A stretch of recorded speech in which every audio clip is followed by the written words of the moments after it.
вас, младоженци, пред да ви ги прочитам членовите од законот и ви поставам неколку прашања на вас и на сведоците ваши.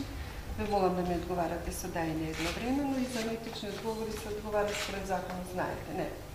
Младоженци, дали доброволно се познавате? Да. Дали доброволно склучувате брак? Да. Дали ги познавате вашите здравствени прилики? Да. Дали сте родни? Не. Благодаря.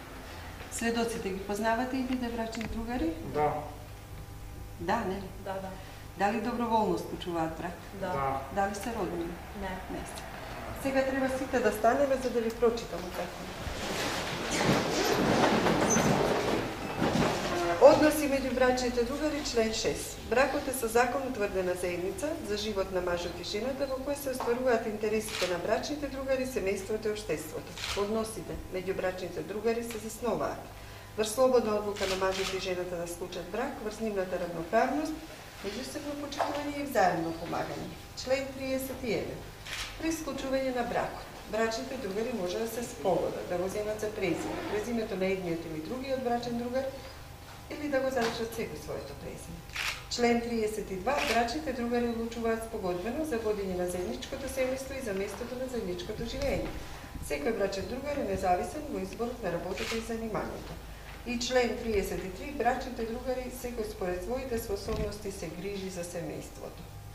Младоженци го разбрате ли закон? Нема деловно, па треба да го прочитам. Да добиеме копија така да се начитаме. Да го прочитам пак. За деловно треба пак да прочитам.